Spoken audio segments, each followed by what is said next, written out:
नमस्कार। घटना चक्र बुक वीडियो में आपका हार्दिक स्वागत है।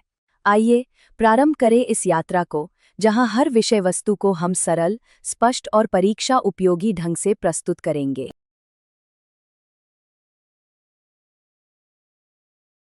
नमस्कार। आज बात करते हैं उसे कमाल की टेक्नोलॉजी की जिसने जेनेटिक इंजीनियरिंग की दुनिया में आप कह सकते हैं एक क्रांति ला दी है। हम बात कर रहे हैं जीवन के कोड को, उसके ब्लूप्रिंट को फिर से लिखने की ताकत की, यानी रीकॉम्बिनेंट डीएनए टेक्नोलॉजी। अच्छा, हाल ही में भारत में बायोटेक को लेकर ना 3 बड़ी खबरें आईं। एक तो जीन थेरेपी के लिए नई गाइडलाइंस जारी हुई। दूसरा, जीनोम इंडिया प्रोजेक्ट ने 10,000 भारतीय जीनोम का डेटा पब्लिक कर दिया। और तीसरा, एमआरएनए वाली दवाओं और वैक्सीन्स पर काफी जोर दिया जा रहा है। अब ये तीनों सुनने में तो काफी अलग-अलग लगती है ना? पर मजे की बात यह है कि इन सब की जड़ में, इन सब की बुनियाद में एक ही कमाल की टेक्नोलॉजी है। बिल्कुल, चाहे बात जीन थेरेपी की हो या फिर एमआरएनए वैक्सीन की, ये सारी की सारी सफलताएं इस बात पर टिकी हैं कि हम डीएनए में बदलाव कर सकते हैं या नहीं। और हमारी इसी काबिलियत का, इसी क्षमता का एक खास नाम है रिकॉम्बिनेंट डीएनए या आरडीएनए टेक्नोलॉजी। अगर इसे बहुत ही आसान भाषा में समझे ना, तो ये अलग अलग जीवों से डीएनए के टुकड़े लेकर उन्हें आपस में जोड़कर एक बिल्कुल नया डीएनए बनाने का तरीका है।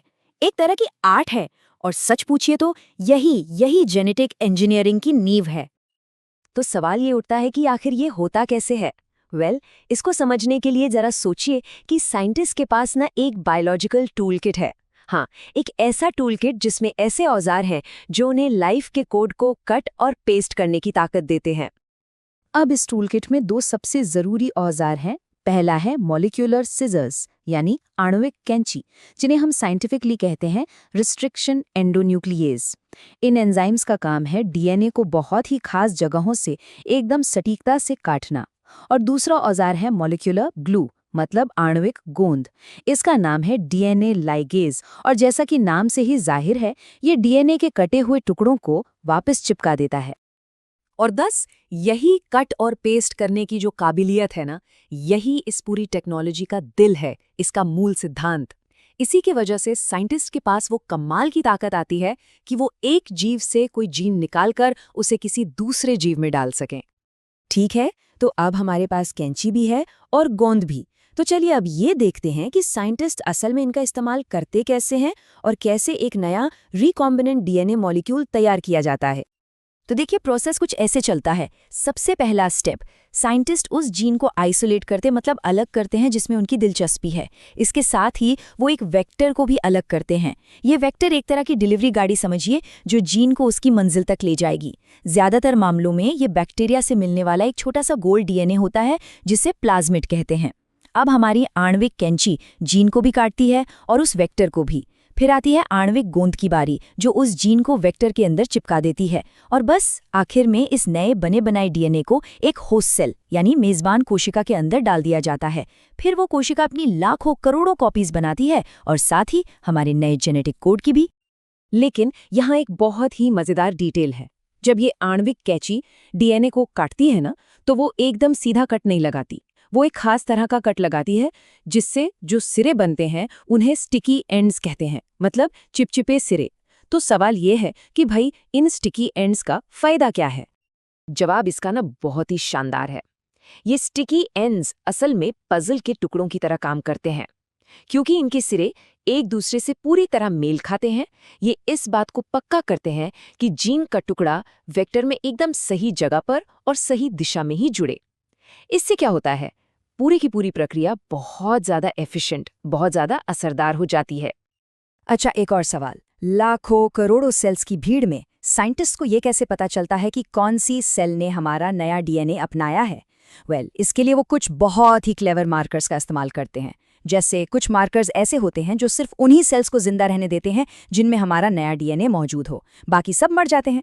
और कुछ दूसरे मार्कर, जिन्हें रिपोर्टर जीन कहते हैं, वो इन कामयाब सेल्स को एक खास रोशनी में चमका देते हैं, मतलब लिटरली ग्लो करने लगते हैं, जिससे उन्हें पहचानना बच्चों का खेल हो जाता है।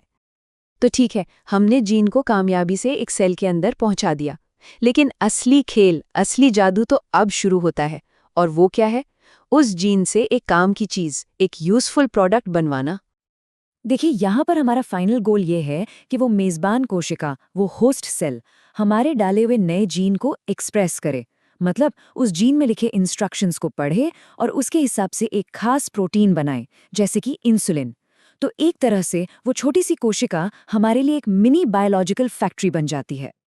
और यहीं पर हमें इस टेक्नोलॉजी की असली ताकत का अंदाजा होता है। सोचिए, बस ये एक अकेली तकनीक मॉडर्न बायोटेक में आई क्रांति की जड़ है।